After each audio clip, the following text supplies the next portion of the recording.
The opinions expressed on this program represent the viewpoints of individual authors or contributors and do not necessarily reflect those of Troy University.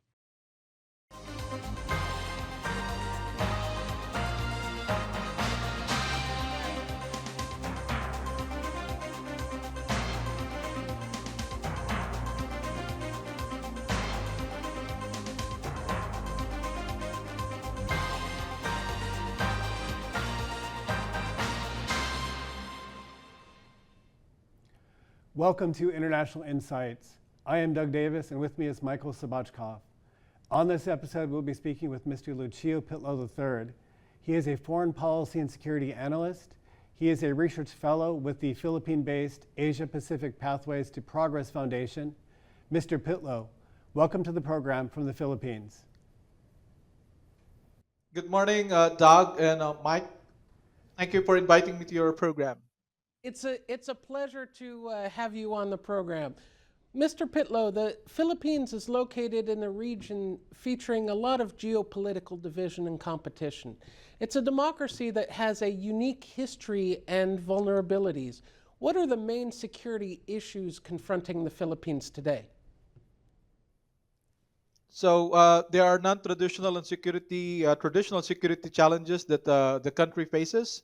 Of course, climate change is high on the list. Of course, the El Nino drought that we are experiencing of late. We're now hitting about 40 degrees Celsius. That's about 104 Fahrenheit, and we are not yet at the peak of the summer. So next month we expect to hit 50 degrees Celsius. That's about 122 degrees Fahrenheit. So of course, the damage to agriculture is already picking up. And of course, this is the summer season. During the monsoon season, we experience stronger than usual typhoons like Haiyan in the past. So severe, strong tropical typhoon. And of course, the Philippines location in this part of the Asia Pacific or the Indo Pacific. So many of the typhoons that originate from the Western Pacific Ocean that eventually finds their way to mainland Asia or Taiwan or Japan would have to pass by the Philippines first. And we are in the front line of this climate change, and it's very real. And of course, our coastal communities, especially those facing the Pacific Ocean, are they really face the brunt of global sea level rise that is affecting their livelihood, uh, putting their of course communities at risk. And of course, government is trying to take steps to address that. But again, against the force of nature, it's really a struggle. On the traditional security challenge, of course, the simmering territorial and maritime disputes over the South China Sea, or the part of the South China Sea that we in the Philippines call the West Philippine Sea, which corresponds to our country's Western Exclusive Economic Zone and continental shelf. And of course, tensions in our north, in the Taiwan Strait. And so our location, being in this very tough neighborhood, hotspots like South China Sea and the Taiwan Strait are of course provide our leadership, of course, a lot of headaches, and of course that compels us to work harder, and of course canvas support from allies and partners to try to address these sources of insecurity. Of course, the great power competition is there. We are in this Southeast Asian region, one of the arenas for rivalry between major powers. And of course, the Philippines is always among the countries in the region that is really put between a place and a hard rock. Of course, the U.S. is the country's long-standing treaty ally. It's a major investor. On the other hand, China is the country's big neighbor, and it is also the largest trade partner, and also a security consideration, a security challenge on the West Philippine Sea or the South China Sea. So that is uh, the landscape as far as the security of the country is concerned. Excellent. Mr. Pitlo, the U.S. and the Philippines have a long relationship, and their Mutual Defense Treaty was signed in 1951. States that both parties support each other if another party attacks either the Philippines or the U.S. While this treaty is very valuable for both countries, it does not account for modern conflicts that are below the threshold of war. Does the treaty need to be updated to address these changes? Yeah, so there had been some discussion on the need to update the MDT. Of course, it was dated 1951, and of course, times have changed, and of course, the security dynamics in the region have changed a lot, and the of course the evolving threat landscape. So the this legal instrument has to, of course, correspond, meet the challenges of the time, so to speak. So the MDT is seen as unable to meet the gray zone challenge, the gray zone operations which are below the high threshold of armed attack. And so both allies, Manila and Washington, are trying to take steps, to try to modernize and upgrade the alliance. So this includes expanding military access in, of course, key locations. And of course, that was made last year from 5 to 9 sites across the country.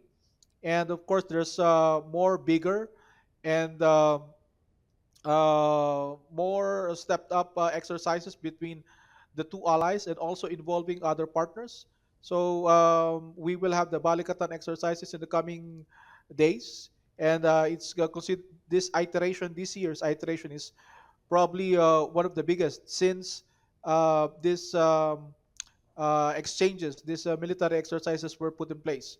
And so these drills improve the readiness and interoperability of the two countries' militaries in order to respond to regional emergencies or regional contingencies.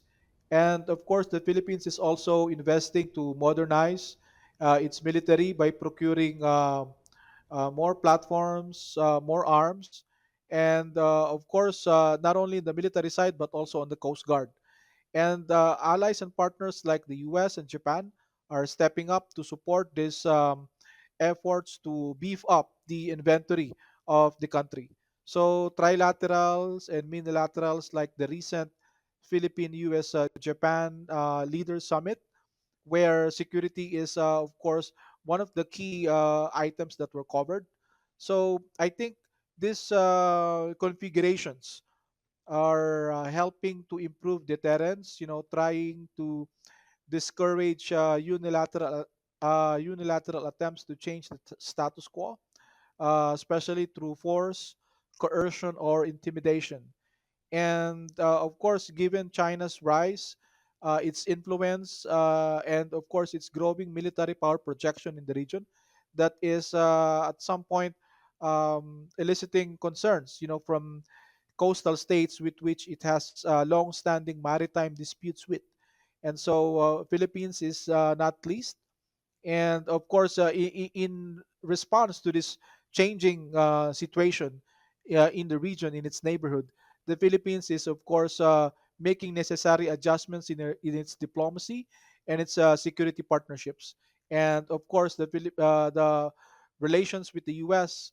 Security-wise is, of course, a very important one that Manila has to keep.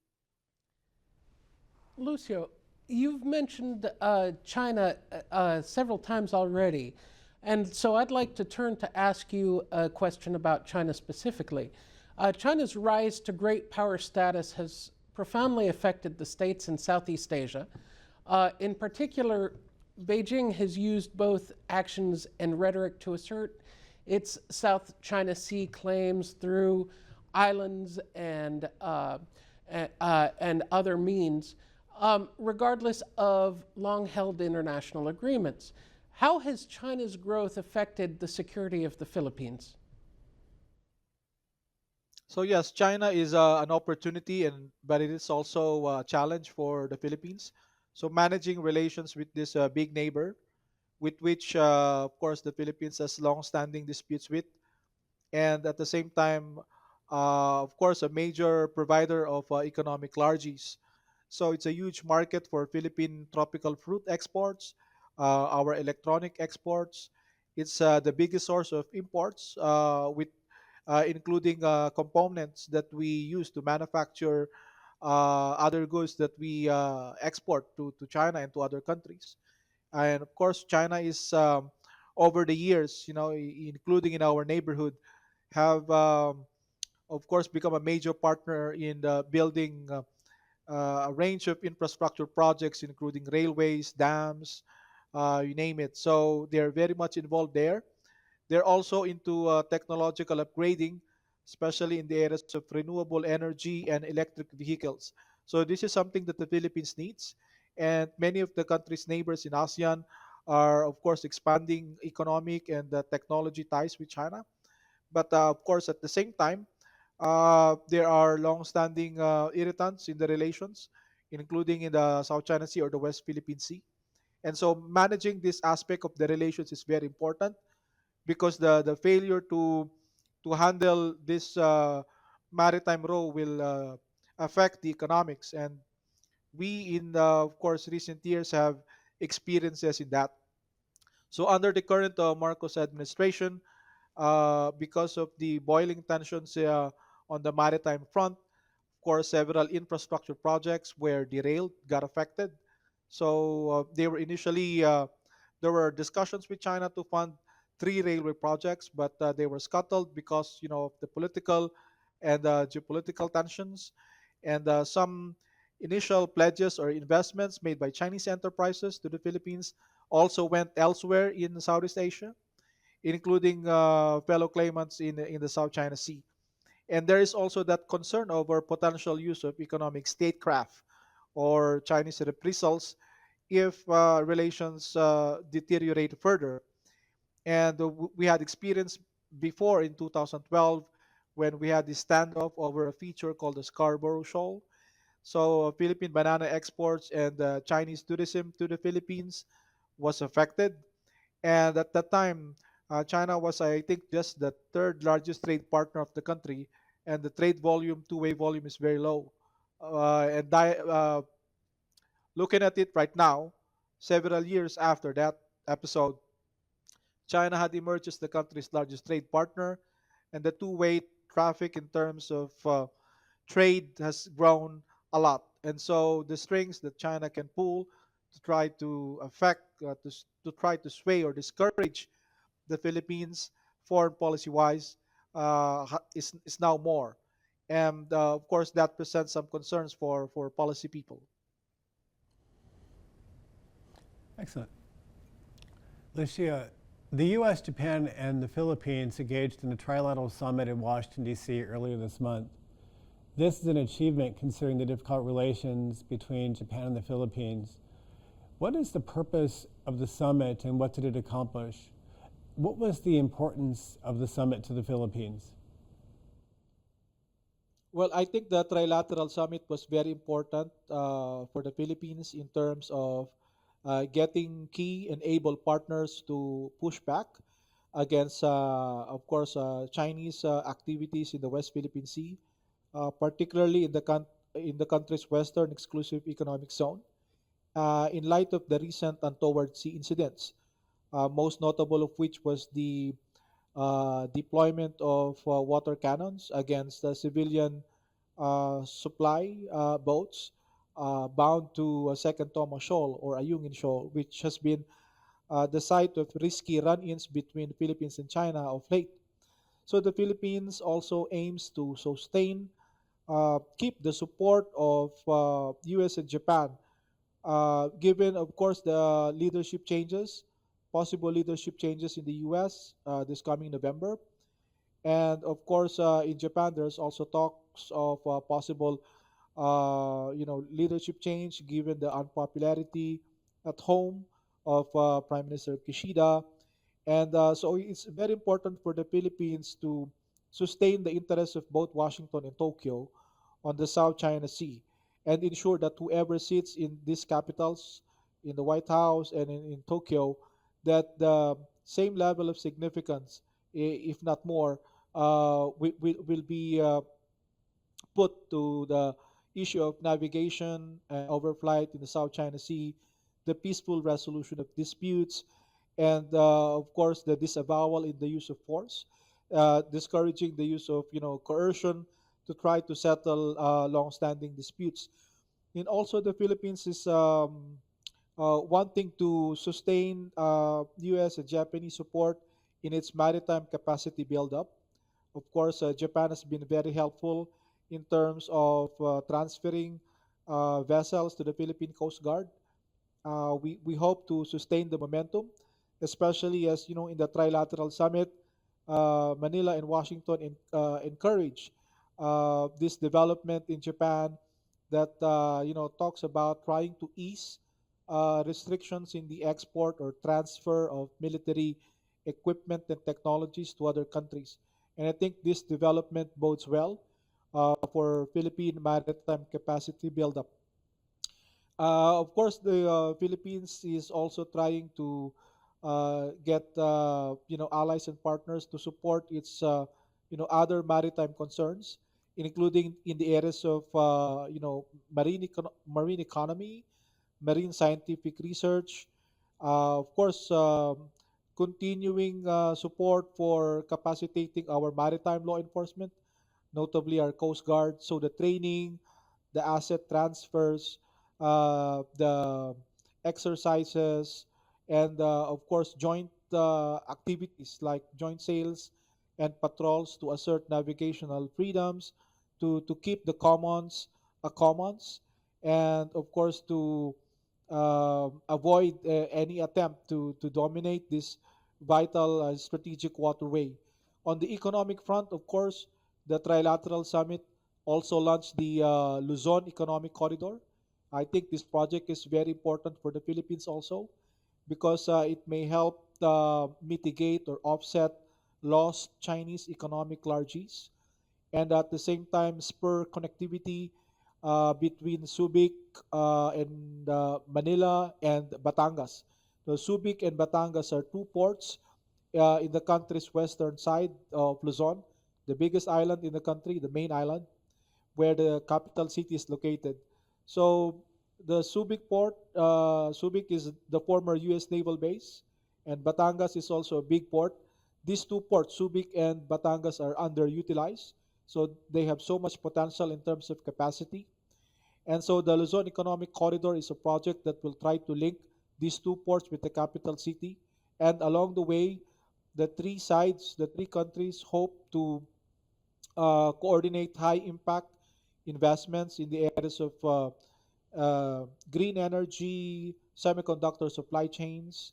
Of course, these two areas are very important for the Philippines also. With all these talks of de-risking, friend shoring or ally shoring. So, critical minerals is also very important for the Philippines.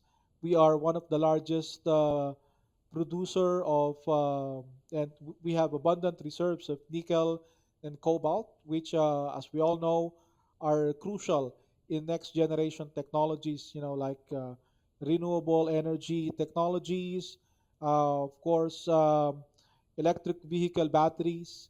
And so investments coming from US and Japan to support the processing capacity of the country so that we can have more value in our finite resource and be able to generate more jobs, upskill our people in terms of these new technologies, and of course upgrade our status in the value chain.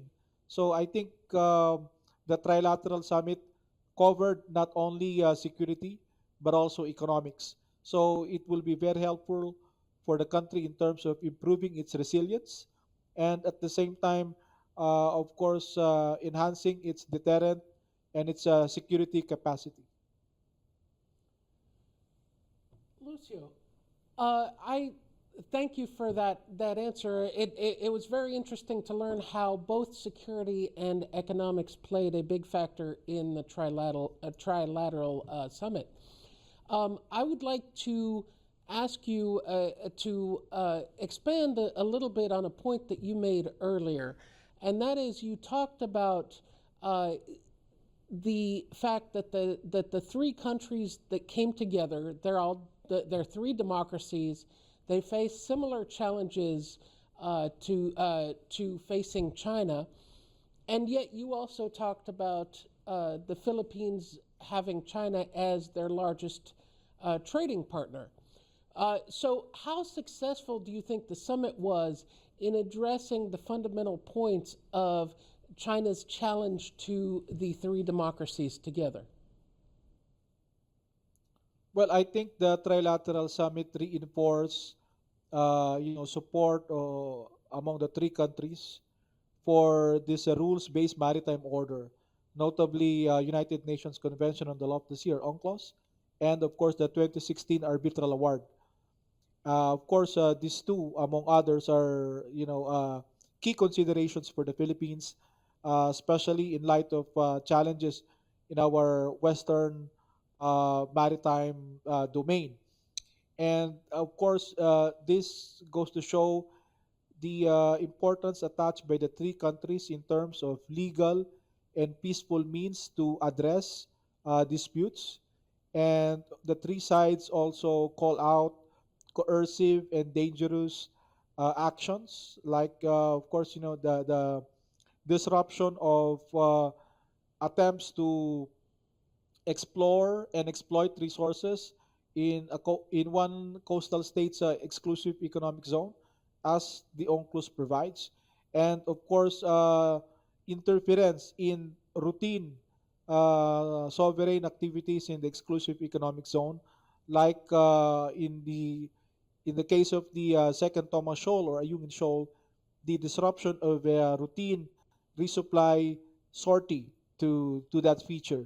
Of course, the support of allies and partners in calling out these actions are very helpful to for the Philippines, and it will also help reiterate, reinforce that, of course, the uh, fundamental law in terms of maritime order should be kept. Excellent. Lucio, the Philippines also has issues with food security and fisheries. How have the changes in the international system impacted your national vulnerabilities? And how can the Philippines respond to these changes? Yeah, so we have this growing concern about illegal, unregulated, and unreported fishing, or IUU fishing. And of course, the Philippines being one of the countries with the largest maritime domains, and we are made up of over 7,100 islands. And it's, of course, a struggle for us to guard these vast waters day in, day out. And so while we're trying to improve our capacity to monitor and to protect our maritime interests, of course, we're also engaging allies and partners, trying to leverage technologies like commercial satellite and, of course, the existing capacities of allies and partners. So one platform is the Indo-Pacific Maritime Domain Awareness Partnership, and of course, this development is something that the Philippines welcomes because it will help the country be able to, see what's going on out there. And of course, the Coast Guard cooperation, because the Coast Guard is the frontline civilian maritime agency out there on the sea, and it's very important to capacitate them with the appropriate training, the technologies, the resources that they need to deliver their mandates. And so, cooperative platforms, like the recent trilateral summit, which of course the implementation we will see in the coming months and years. So all of this, uh, configurations will be very helpful for a country like the Philippines, maritime archipelagic country, facing increasing concerns, risks from its maritime front. Lucio, we only have a couple of minutes left. In We've discussed a lot of external security threats. I would like to ask you finally about internal security threats for the Philippines. In the past, there were threats about communist rebellion, secessionism, and coup attempts from the military. Have these threats subsided, and what is the state of Manila's internal security now? So yes, that's a good point. So internal security has improved a lot, and I think the confidence to transition, the desire to transition from internal security, especially counterinsurgency, towards territorial and maritime defense, was also contingent on the realization that the security landscape of the region has changed a lot, and that, of course, the capacity of terrorist groups, insurgent groups in the country has been degraded to the point where the police, with some support from the military, can take care of these problems. And so, in Mindanao, the second largest island of the country, especially in the central and southern parts, which traditionally has been very restive because of decades of rebellion. Um, the country had employed both, of course, development and at the same time security to try to address the concerns. And so there's now greater expanded autonomy to the Bangsamoro area in Mindanao, and that helped the country improve the security situation there to be able to bring in more development for the people, to attract investors to come in, and of course for projects, to get to the communities that really needs them. And so I think the security situation at home has improved a lot over the years, and I think the trend now is to really look towards external, and of course with the situation on the ground at home has of course improved, and of course the capacity of the police to handle the situations has also improved a lot. And so I think the transition is there, and it will be sustained going forward.